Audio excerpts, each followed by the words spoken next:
appreciate that. I do.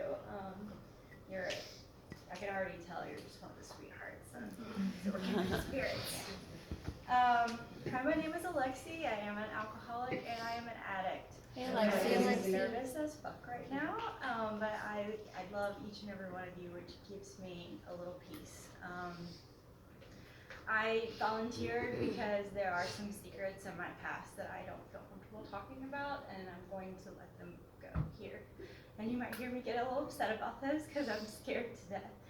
But I love Brene Brown. I'm obsessed with her now, and she says vulnerability helps with shame, and this shame is my biggest trigger. So I just wanted to mention first that I saw, as I wrote this out, I had some trends that I kept seeing coming up, which would put me back in there, and it was extreme loneliness. I have a habit of disassociating with one person, and then once I disassociate with them, I pick another, and I just latch onto there and pretend like the other person doesn't exist anymore. And I've done that with jobs, I've done that with romantic relationships, friendships, and family. And I'll bring those up as I go through. I'm also a liar, and that was what came to my art of acting, and I'll explain more about that later. I'm a perfectionist, and I am addicted to excitement, and ego is a huge trigger of mine, and shame is also a big trigger. So here we go, and you'll see the trends as we go through it. My parents are John Davidson Russell and Terry Wilson Russell. I wanted to tell you a little story about them because it kind of explains my dad's devotion to my mother. They met at UGA together. They were both attended there. He fell head over heels in love with her. And he always said, he told everyone, no matter what, if anyone came up to him, he's going to marry Terry Wilson. And they went off, she was a stewardess, he went off to war in Vietnam, he was an officer in Vietnam.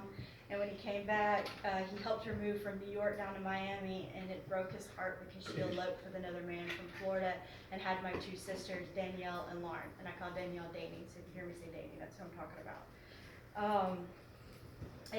What happened was,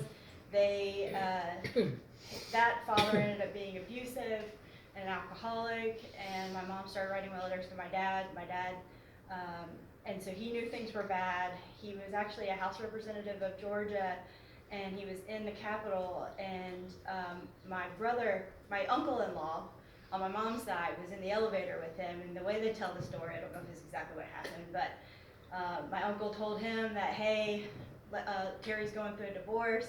He hit the stop button on the elevator, got a cab to the airport, took a ticket to Clearwater, and showed up on my mom's doorstep and said, "Are you ready yet?" Because he'd always told everyone that was going to be his wife. And my two sisters came bopping out, and they looked up at my dad, and they're like, "Hey, he's pretty good." So, and so they moved to Winder, and they started a life. They moved into my house that I was born in called Piney Woods. My mom and dad really wanted a boy because they already had two little girls, and my dad actually didn't want a child at all, but they did all the things you could possibly do, eat the right things, have sex on the right nights, try to have a boy, and on January 4th, 1984, I came into the world. My dad always tells me that he really, really did not want a child, and if he did want a child, he wanted a boy. But the day that he saw me and was in my mom's hands, he knew that God had given him exactly what he needed. And so my dad is like, I'm daddy's girl, let's just put that right. I don't have pleasant memories of my mom like my sisters do. She was a full-blown alcoholic by the time I came around. I isolated a lot. We lived in Piney Woods where I lived. Across the way was my family cemetery, which was my playground. And I loved it. I had all my ancestors there that I would play with as a little girl. I had an aunt who passed away in 1946, which was the year that my dad was born. So it kind of explains why my dad is kind of a loner, because he was born the year that his sister died of leukemia, and my grandfather was a doctor and he couldn't save her. So there was just a lot of depression in the house. But I always used to play on her grave, and if I ever have a daughter, I will name her Patience after her. I don't remember my father's alcoholism. He was definitely an alcoholic too. My sisters remember my mom's, and they remember mom when she was good, and I don't remember that side of mom. My dad, they do remember my dad's alcoholism. Apparently he was angry and mean. They would tell me, and I don't really remember this, but my bottles would be, curdled up, and they never changed my diaper, and they would bring steaks home to cook and would not feed us. And so I don't remember any of that, but my sisters have told me my whole life that that's what happened. I faintly recollect at 5 years old. My sisters are 10 and 7 years older than me. So my oldest sister was turning 15, and she was, she'd written in her diary she'd had sex with B-Bum. Yeah, we're from Winder, Georgia. It's a small town. So it's she wrote that she had sex with B-Bum, and before she came home from school, my mom had gone in there with red lipstick and wrote whore and bitch and everything over all of her posters. She was screaming at her. I was 5, so I don't remember this exactly, but I do remember being at the bottom of the stairs in Piney Woods, and she ripped Danny away from us because we were trying to hold on to her and said, "You're moving in with your dad in Florida, you're getting away," and looked at us and said, "This is what happens when you disobey your mother." So my sister and I learned real quick then, no, nothing sexual, nothing like, if you want to, you gotta please mama. You gotta please mama, or otherwise you're gonna be sent away. And my dad still beats himself up because he was drinking at this time, and he had to drive her to the airport, and she was crying and begging my dad, "Please don't send me away." And dad had to do whatever mom said because he was in that cycle too. And to this day, they have a really close relationship because he's trying to make up for that. But that's where my perfectionism really started. We learned to get mom's wishes. So in 1991, and my dad and my mom kicked my dad out of the house. She wanted a divorce. It was breaking my dad's heart. She threw all of his stuff in the front porch, and I remember my sister and I. So my grandparents' house was just in a path down from the road from Piney Woods, and I remember having all Dad's things in my arms and my sister, and we just bobbing down the trail to go make sure Dad got his things. And Dad said to us, he said, "Just do what your mother asked. Just do what she asked," because she knew that if we didn't, then we would get her wrath. So learning really quick, you just do what Mom says. Mom got a DUI. She was a magistrate judge. Just a little background about my mom. My mom spoke 3 languages. She was the most beautiful woman I've ever met. She was also the most intelligent woman that I ever known. She was immaculately awesome and had the charisma of a freaking goddess. She would walk into a room and no one would know what was going on at home. Like, she was a politician's wife, and you could see that, and she could work a room, and we would get so frustrated when we see her be perfect and get a judgeship and be like, "You just don't know what she is like at home." But she got a DUI in 1991, and she lost her judgeship. She also lost her face, so she moved down to Florida with her parents, and the divorce of my dad and her were finalized in 1992, but the custody battle began, and this was the worst 3 years of my life. This is really hard for me to talk about. So my mom started reading When Rabbit Howls to me. It's a book about a girl who was trapped in her basement, and her uncle had violently molested her, and she ended up with multiple personalities. I had forgotten kind of really about this part, but she had manipulated me into either saying or thinking that my father molested me. And looking back on it now, if I'm being completely honest, I lied. I knew my dad never hurt me, but I was so scared of my mom. And I told the judge, and I told counselors, and I told so many people that my daddy hurt me, and my dad never, ever, ever touched me.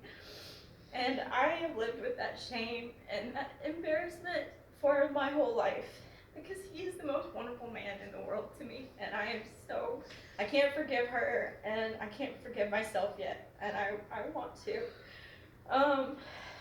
It got so bad that when I would go stay with my mom, I would throw up bile, yellow bile all the time. Anytime I had to go back and forth. I faked a seizure once in an airport when I was having to go back to my dad, and I ended up in Charter Winds. And then after weeks there, actually maybe it was a year later, my mom told everyone that I tried to commit suicide, which wasn't true, but I had to tell everyone it was so they could put me in Bronner's. These were all attempts that my mom was making so that she could try again to go back to the courts and say, "He's molesting her, you need to stay with Mom, you're a little girl. Little girls stay with their moms, not with their dads. And it was ripping my family apart. My Russell side of the family, they saw my dad suffering. I hated seeing my mom suffer. I wanted to make her happy so bad. And but in these times in these hospitals, honestly, like at Charter Winds, I was 11 years old, and I remember feeling so proud of myself because there was a trend there, or like it was just kind of what we did, is whoever had been there the longest got to run the group. Well, I was 11 years old, and all of these other people were adolescents because they couldn't put me in the children's ward. There weren't enough people, so they put me in the adolescent ward. And by the end of my stay, I had been the one there the longest, and I just assumed that I would run the group, not thinking that I'm 11 years old. And my dad will always tell this story, and he's like, and I walked in to come get you. It was the day that it was coming to get you, and there you are with all these like 15, 16, 17-year-olds that are going through addiction and all these issues, and you're 11 years old and you're just running the group and giving feedback. And he was like, I was just so proud of you. And I remember liking those places. I got away from the chaos. I loved being away from all of that. So I learned adaptability, obviously, very much. The act of lying and acting was because of when Mom would make me pretend like Dad molested me. And after Bronner's, my dad is kind of like King Solomon. I don't know if y'all ever heard the story of the baby with King Solomon. He literally came to me and he was like, Lexi, I can't keep fighting for you and watching you go through this anymore. Do you really want to go live with your mom in Florida?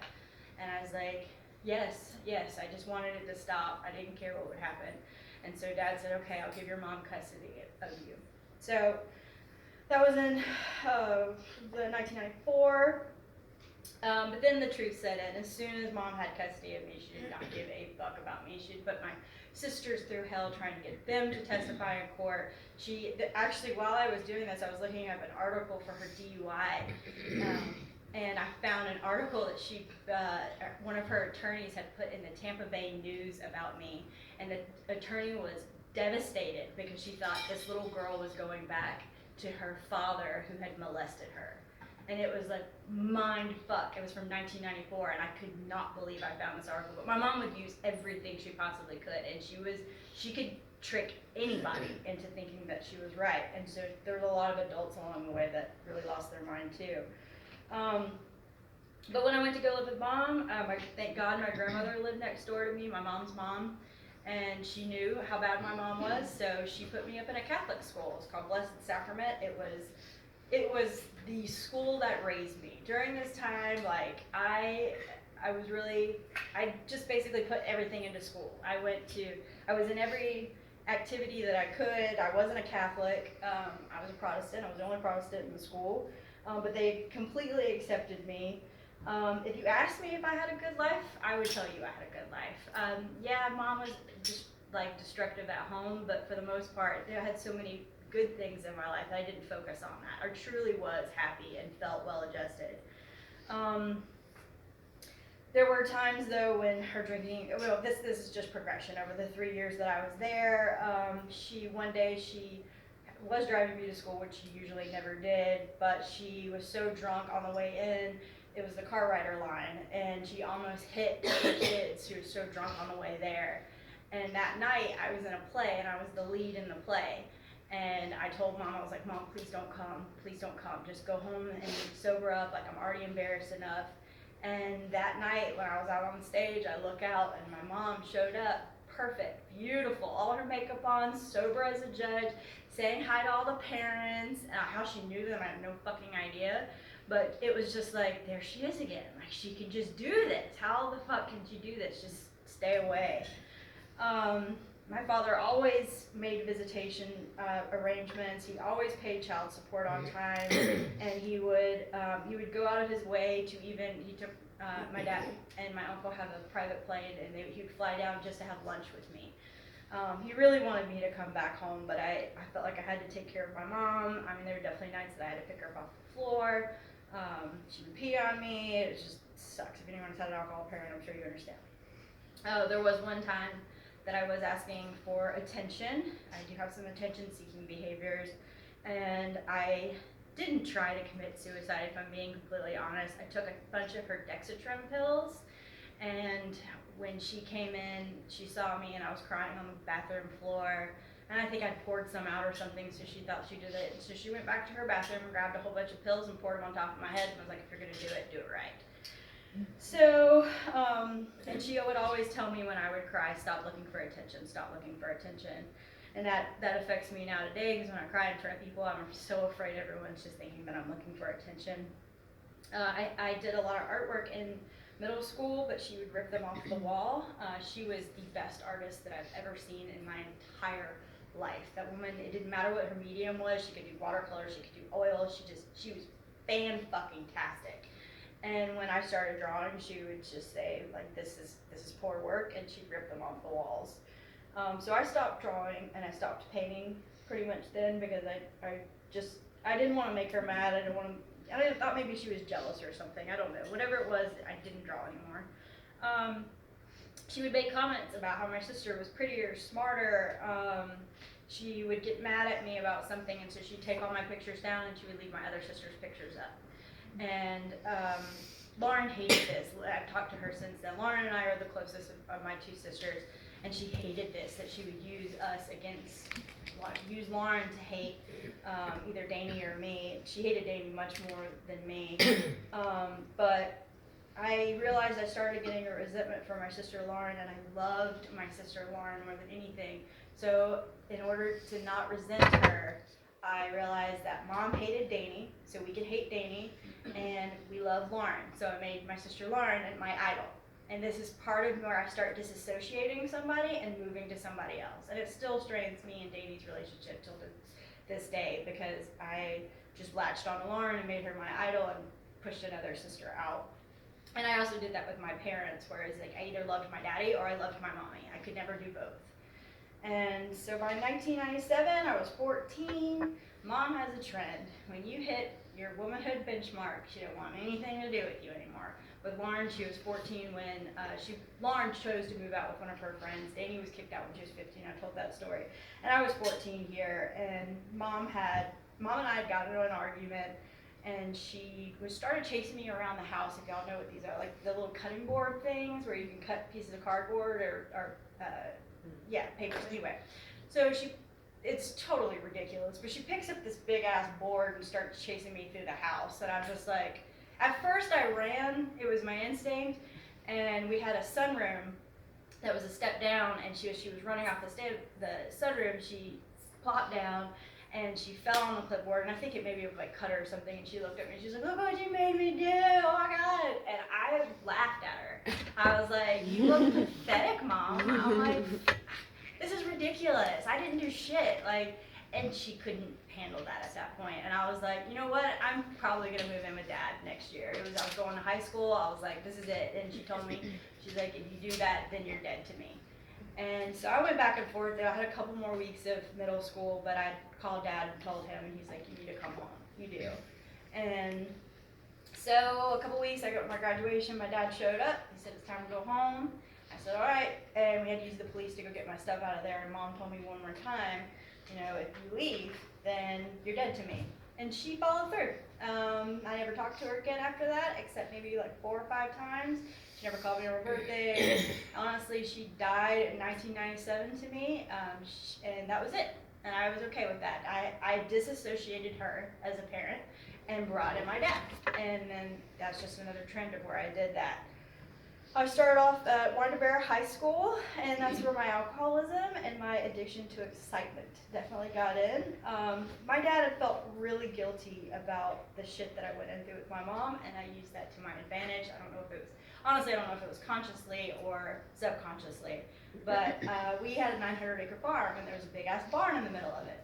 And I had anywhere from 50 to 150 people there every single Friday night, partying our fucking ass off. And we drank 99 berries. I had my best friends. I took a little bit of Xanax at this time, but not a whole lot. I didn't like the fact that I didn't remember everything the next day, so I stopped doing that. And Dad was not strict. He felt guilty about Mom's treatment. But I remember that feeling of, I'm fucking popular now, fuck yeah. I'm like, people would stop by when I was cheering on Friday nights and be like, hey Lexi, what are we doing? And I'm like, we're going to my house, woo! And I just was on top of the world. I I was like, I'm gonna peak in high school, this is gonna suck. Then after I barely graduated from high school because I skipped too many days. My grades were fine, but I skipped too many days.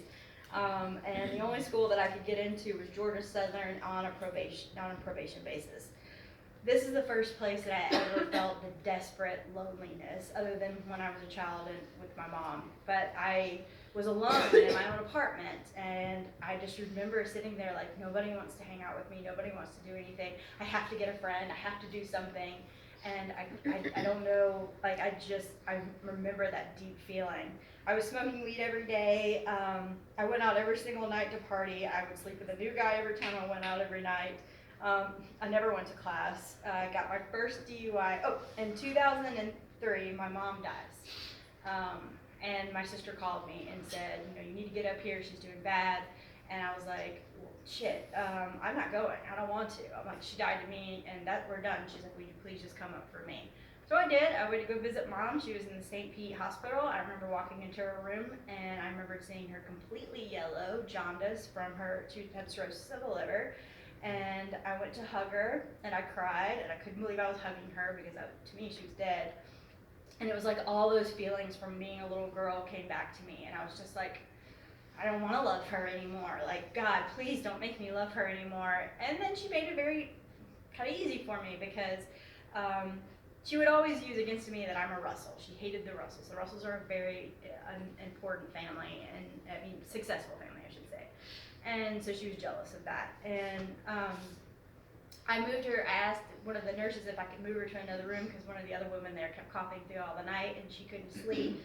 And so, I got mom moved to her own room, and she looked at the nurse and she goes, well, you have to excuse her. She's a fucking Russell, and she thinks she's owed everything.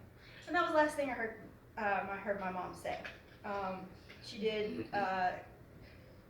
ended up biting her own tongue and choking on her own blood, and her brain was deprived of oxygen. So I did get to go to her bedside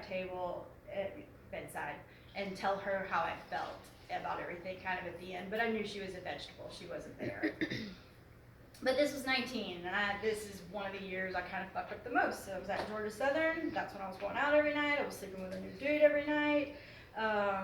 I had a situation that I was raped, which is really hard for me to say because not until the Bluff did I ever say that I was raped. It was from this guy named John Dollar.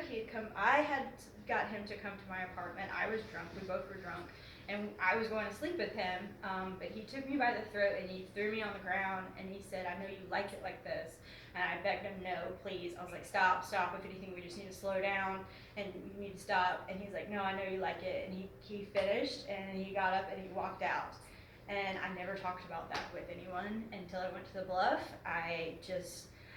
He was actually the older brother of my high school sweetheart at Pi Cap. And I went to Riley and I told him what happened. And Riley was like, don't you fucking say anything. You're not going to ruin my reputation here. Because I had a horrible reputation at Georgia Southern. And so I never said anything and I just left it alone from that. I even found a letter in my dad keeps everything. And he's a lawyer, so he literally has it all in files. And there's like 75 files of Alexi on there. And I found a letter that my roommate's parents had written my dad while I was at Georgia Southern because I was staying up smoking weed in the room, I was being too loud, and they were trying to warn my dad that I wasn't doing well. Then I failed out. And I moved back home. Got accepted to Gainesville. I tried to go to Gainesville and Athens. My dad was like, hell no, so I went to Gainesville.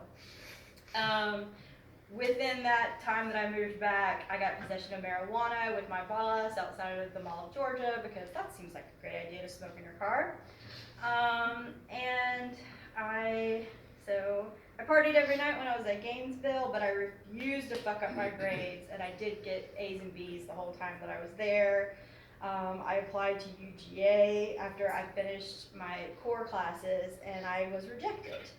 So I wrote a letter to the dean, pretty much using my last name, as I was like, hey, you have a museum named after my family, and both my parents went to UGA, and they did. They accepted me. So I used Russell as a crutch. but I actually had some time before I was going to go to UGA, and so I somehow convinced my dad to let me go to Costa Rica for 4 months and study Spanish, because that's what I was going to do, study Spanish. I did not study Spanish. I studied a lot of cocaine and a lot of Costa Rican men. I lived with a family that didn't speak any English whatsoever, so I did learn a good bit of Spanish. I had to. Let's see, Southern Fumes. So yeah, I went to this surfing town called Tamarindo. Like, I'm a little blonde American girl, literally just running around this town like I own it. And there are no police. This is like a backwoods, like, it's Costa Rica, like, backwoods. And I could have easily gotten killed. In fact, one night I almost was. I went to Las Brisas. This is one of them. I went to Las Brisas, which was on Wednesday night for women's night, and of course I was drinking way too much, and I always go behind the building to pee because there was such a line to go in. Before I found a guy there named Logan who made my little Costa Rican boyfriend, and he sold cocaine and was in a gang and all that, and I got robbed back there. The guy had grabbed me by my throat and threw me up against the wall. I had scratches on my neck, and he took my purse, which had my passport, my wallet, like everything in it, and he took off down the beach, because Las Brisas was on this big stretch of the beach. And I ran in and I told Logan about it, and I was like, Logan, oh my God, they just stole my passport, like I don't even know how, I can't get back to home, like what to do. And Logan and all of his friends left, and a little bit, about an hour or two later, they came back, and they said, don't you ever talk about it again. Don't ever tell anyone what happened. They handed me my purse back, and they're like, just pretend like, and they kept calling him a Nica. He was a Nicaraguan, and Costa Ricans hated Nicaraguans. And I was like, no, it was a Nico. It was Nico, it wasn't a Nica. And he was like, no, all Nicaraguans are bitches, and that's why he's dead. I don't know what happened. I think that they probably drowned him. But yeah, so that was scary as shit. I still didn't slow me down. When Logan wouldn't come see me for days, I felt the desperate loneliness again. I did the best coke of my life there. And I do remember after that happened at Las Brisas, I needed alcohol bad. I needed my dad gave me $25 a week because you can survive on that if you're not buying alcohol and drugs. And I would run out of money, and I would go to the stores and try to barter with them and give them like my clothes or whatever I had. So I did find out there that I got accepted to UGA, and when I got back home, I was dating. Just assume from this point on, I'm dating someone and I'm using them for an emotional crutch, because there's and for anywhere from 3 to 4 years at a time that I'm with these guys, and I'm cheating on them too, but names will pop up, but just assume that's what they were. And I had good boyfriends. I've been to the last one, but we'll get there. Me and Tyler had a big fight. I drank an entire bottle of Jaeger and tried to get back home before it hit me. I was coming down 11, and I got to the Kangaroo on 11, and they had picnic tables outside. So I pulled in. I knew I was too drunk to drive, so I went and sat on the picnic tables and put my head down. I don't remember anything after this, but I've been told that I literally tried to fight 5 cops, and I ended up in the hospital. So I ended up in Barrow County, and my dad left me there for a week. He told my sister and my boyfriend if they got me out that he would never talk to them again, so neither one of them will let me out. So I had a little small stint of sobriety there. After I got out, my dad made me go to AA, and I got about 30 days in, and then my dad found out that I'd gone back out drinking because I left my car in a cab in downtown Athens, and so Dad said that he would not pay for me to go to UGA. Yay for student loans, because that's where all my debt is. So I was able to go to UGA and pay for all my shit, but it's because I'm in about 40 grand in debt right now. And about a year later, I got arrested again for disorderly conduct, for punching a guy in the face while I was at a bar. I like to tell the story that he was hitting or being mean to my roommate the truth is I don't know what the fuck happened. I could have just been pissed at him and hit him. I was at UGA. I was drinking every night again. I was loving the attention from guys. I was sleeping around. At this point, I'd kind of grown out a little bit of the sleeping around, and I'm in a committed relationship and using them to take care of my severe loneliness.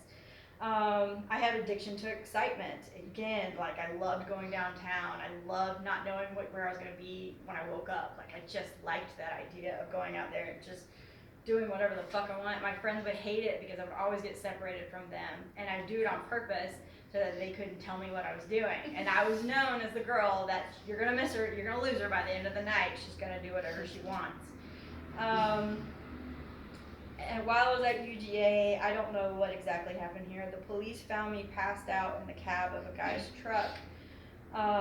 And the next day they went to my dad's house to try to find me, which I was living in Athens in an apartment, and they wanted me to testify against him, but I really don't know what happened. I don't know if he tried to do anything against me or not, and I'm pretty sure he got my pot charged because I left my pot in his car. So, yeah, there we go. That's bad. And 2008, I graduated from UGA, and that was barely again. I didn't even know if I was going to get my diploma in the mail or not. I just waited to see if it would come because I just assumed that I probably fucked up something, but I didn't, and it showed up in the mail. Yay! I couldn't find a job. It was 2008, so I moved in. Not moved in. I worked at my dad's law office for 3 years. I pretty much set up my job so that I could have late hours because I knew I was drinking every night. I played World of Warcraft the whole time I was there. I didn't really even do shit for Dad. And this is when I would start to get really mean when I drank. Mike was my boyfriend at the time, and I really emotionally abused him, if I'm being completely honest. I did have one stretch of sobriety for about 60 to 90 days, but that was using AA again. I would always go, get a slap on the wrist, and I'll go to AA. And, but I expected Mike not to drink with me, and one night we went to a party, and he started drinking, so I said, fuck it, and I went back to drinking. And then so I couldn't get a job, or truly was putting in a full effort, and I decided to go back to school. So I went to Georgia College State University. I got a graduate assistantship with them, with the women's program, and it paid for my tuition and gave me a small stipend. So I moved to Milledgeville. I was away from Mike at this time, so I couldn't use him to help me with my desperate loneliness, and I felt the desperate loneliness again. This is the first time I found myself literally drinking so much that I would throw it up, and then I would drink again. And I would see myself doing it and be like, this is bad, normal people don't do this. I didn't really do drugs other than smoke weed, but like anything else up into this, I would dabble here and there, and if I was drunk one night or something, I might do something, but I would never look for them the next day. While I was there, I woke up in it was older men's house. It was a bunch of older men everywhere, and my clothes were half off, and there were Coke bags everywhere, and I felt disgusted with myself. I absolutely hated myself, and I was like, I've got to get sober. I can't do this again. And so I had to walk back to I would walk outside, see where I was, and walk back to my house. And I called my dad immediately, and I was like, I have to get sober, Dad. And I didn't tell him exactly what I did, and he's like, Lexi, I know you're an alcoholic. It's your choice when you get sober. So that was another 90 days of sobriety. I went to the Milledgeville group in Milledgeville for 90 days. I remember getting my 90-day chip, and I literally started drinking the very next day. While I was there, I had my graduate assistantship. I lost it because I basically I butted heads with a lot of the girls there. There were a lot of militant feminists there. And I came in one day and said, hi guys, and they absolutely blew up at me for saying guys, and I made a big deal about it. Well, they made a big deal about it, but I stood my ground, and I basically got kicked out. And so then I had to find another graduate assistantship so that my school could continue to get paid for it. And I got one. And after that, I got an internship with the governor. So as for on the outside, I'm looking really successful. But the internship with the governor, I literally probably went 3 times to Atlanta Like, I would make excuses about my heart being hurting or just some bullshit. But I did graduate in 2013, and immediately I got a job with Gwinnett County Community Development Program. I continued to have the same behaviors at work. I was absent all the time. They dissolved my position. Dude, I deserve to be kicked out. And within 17 days, I got a better position that paid me twice as much at Mansfield Oil. And I was even a supervisor. I was a government operations supervisor. And my boss there kind of started having an inappropriate relationship with me. And I was not attracted to him. Had I been attracted to him, I might have gone farther, but I was really not. And so I would get away with things that other people wouldn't get away with because I knew he had feelings for me. And in 2014, I got a DUI. Actually, I had been with my executive team. I won a huge government bid for us. It was a federal, for some of our federal Navy bases up in Selma. And I mean, it was just like a complete new revenue stream, and I was full of myself. I thought I was the shit. All the executives took me out. We took some shots. They left early, so they didn't know that I continued to drink. I was there with my friend Evan, who I worked with, and I remember Evan was really trying to do the right thing. He was like, Alexi, you need to come back to my place tonight because you can't drive. And I was like, are you just trying to hit on me? Like, whatever. And no, he was really worried about me. And on the way home that day, I ran into the back of an 18-wheeler and nearly died. I crushed the entire right side of my of my car. I cried when I went to go see it, and at the junkyard the next day. And the nurse even told me that you would not be living right now had you not been so drunk because you would have tightened up. And I just had bruises. I literally walked away with it with no problem. That was, sorry, something else is right now, but I can't remember. So, okay, yeah, and then that was at Mansfield Oil. I was then eventually promoted to wholesalesman, which is you make more money if you're a salesperson, and I got the entire West Coast, which was a region that we had not tried to go into before, and I built an entire book of business with all new materials. Again, my ego was way up here, and I thought I was the shit. I hated my boss. I fought with him on a regular basis, and I'm not confrontational, and that's where, when I get that ego and I get successful, I don't give a fuck anymore, and my character defects just spin out of control. So one day we were at a Denver and a conference. We had gone out that night, we had drank too much, and I even stayed up later trying to ride around with some stranger in Denver looking for pot, and professing my love to him. And I think I got back to my room maybe like 4 a.m., tried to sleep, slept through like the first 20 minutes of the conference I was supposed to be at the next day and talk at. So I just wrote a letter to my, I didn't think that they would accept my 2-week notice. That's how like out of it I was. And I was like, I put my 2-week notice in, I can't stand my boss, this is just too much. And as it turns out, they were perfectly okay with my 2-week notice. And as I walked back in the office, they're like, you don't have to do your 2 weeks, you can go ahead and go. And that was a big blow to the ego because my work at this point was my identity. And I went with 6 months without any work. I had severe depression. I was with Greg, who would be my fiance at one point in time. And I was depressed as shit. He was having to support me. I had never been in a relationship